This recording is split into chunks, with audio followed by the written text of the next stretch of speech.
Hey gardeners, Lindsay here with the Mindful Living Movement, and I'm going to share with you a really quick tip on making sure that you get some sunflower seeds for next year, or even just for snacking if you want to.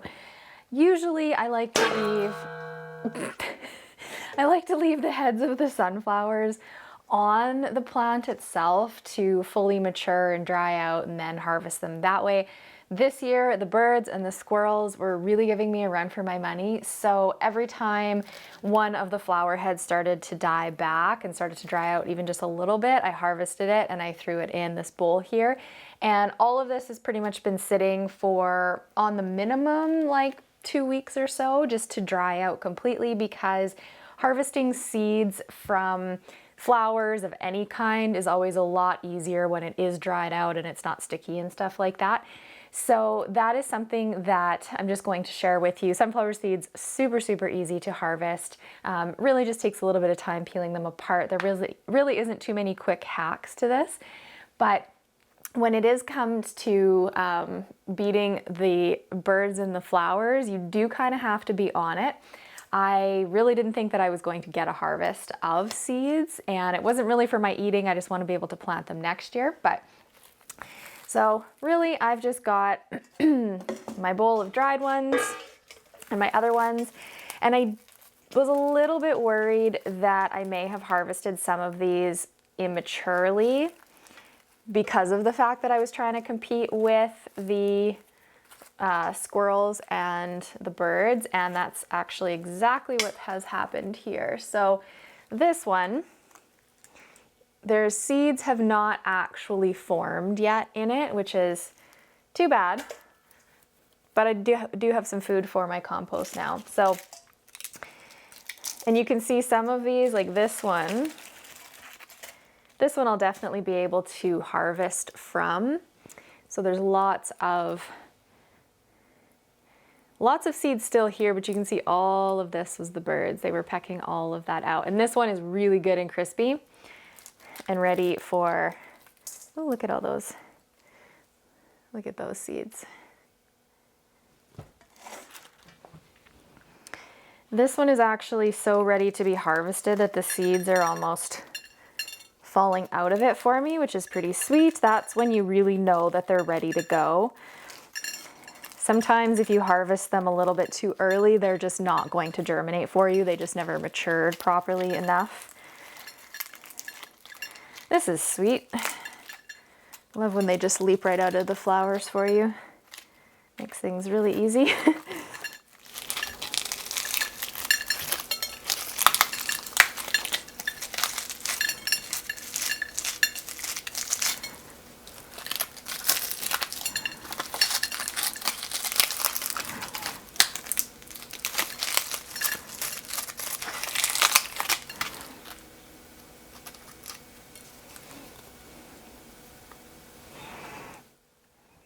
Here's another slightly questionable one. I'm not sure what kind of seeds are going to come out of these.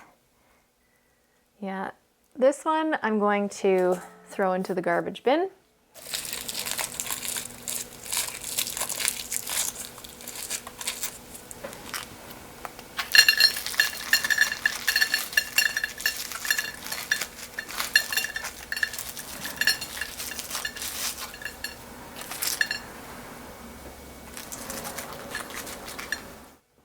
So here's a good example. These seeds are not fully formed at all. This head was just not mature enough.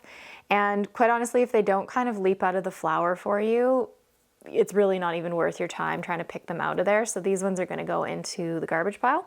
Well, not the garbage pile, the compost pile.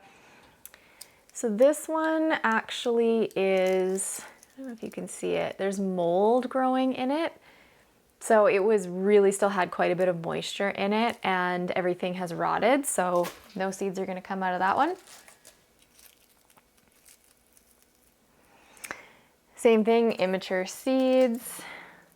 Hey gardeners, quick pause. There are exciting things in the works. We're at the end of our gardening season here, and I'm curious, what have you discovered about your garden? Are you feeling like perhaps your garden could have been more successful than it really was, and sort of wondering what you might be able to do in order to have a best season next year? Well, I'm here to ask you if you've ever considered about learning about gardening over the winter time. Now, honestly, learning gardening over the winter when we're not gardening is probably the best time to do it. It gives us all sorts of space to learn and figure out what the ideal actions are that you would want to take for what you want out of your garden. Every single one of us has a different garden. We're different gardeners and we want different things out of it. So it can give you some space to sort of hum and haw and figure out what your next season could potentially look like. Learning over the winter is also a really good idea because it takes a lot of the overwhelm out of situations that can happen where you're in the middle of a drought and you can't figure out how to get enough water into your garden to keep the plants happy, or you want to go away on holidays and you don't want your plants to die. You're concerned about weeds, or the weeds are taking over your garden. How much fertilizing do you need to do? When? How? Pruning?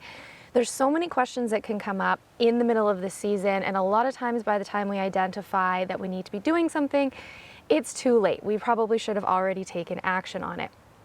And so this is why I have created a gardening season bundle of courses, take you right beginning to end through the whole course, and why I think learning over the winter time is amazing for time management in the garden.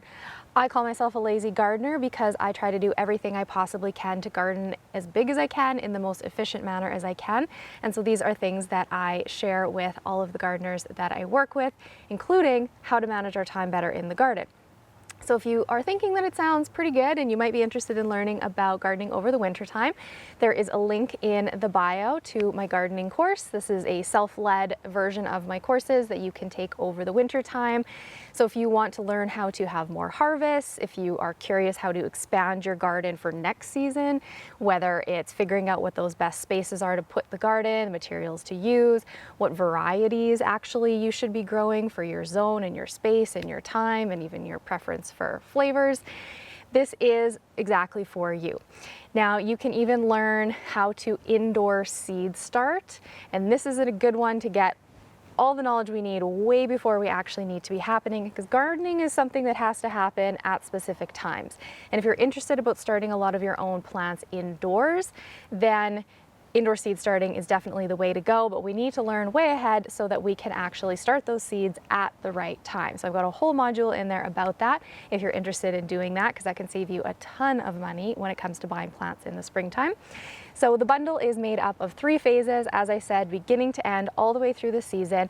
You've got it available to you online on demand to learn over the winter time, and then it's there for you forever. So come back to it during the summertime, rewatch any videos you might need to, even on the little handy little app that comes with. You can take it right out into your garden as you're working through things. So if you are thinking that you want a better garden next year and you're jumping up and down because you had a taste of some of the things that could be successful in your garden and you want a lot more of it, this is for you. Check out the link in the bio. There's lots of details there. You're also welcome to drop in the comments any questions, send me an email. I hope to have you join us over the winter time as we prepare for a even bigger and more beautiful gardening season next year. Back to our regular scheduled programming. So quite a few of these ones that were still really closed and still had sort of part of the petals attached, really, they're just all kind of rotty and gross inside. Mold.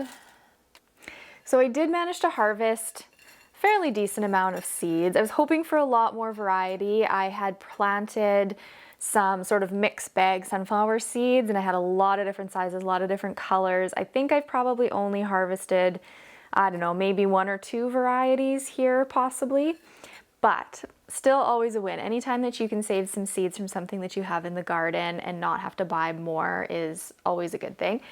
Now, what happened, which I was a little bit worried about, is partially the seeds were not mature because I harvested them off the flowers a little bit too early because I was trying to get at it before the birds and the squirrels.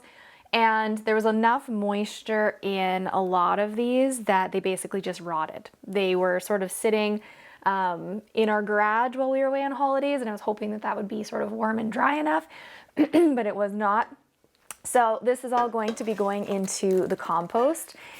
And that's just kind of how it goes. You don't want to try and harvest any seeds from anything that is rotting or mold or anything like that, because those seeds are going to have spoiled. Seeds need to be dry, free from moisture, and sort of kept in the dark once they're sort of in storage. And all of these, yeah, they're just not going to do anything for me. So that is okay, still a win. If you are harvesting sunflower seeds, you know, and you can keep the birds off of them, good for you, but they're a big, big fan. The birds, the bees, the squirrels, pretty much everything loves them. So if you can get any harvest from it, that's always a win in my books. I hope you are having a beautiful rest of your day and end to your season, and hopefully having some good luck getting some seeds off of your sunflowers as well.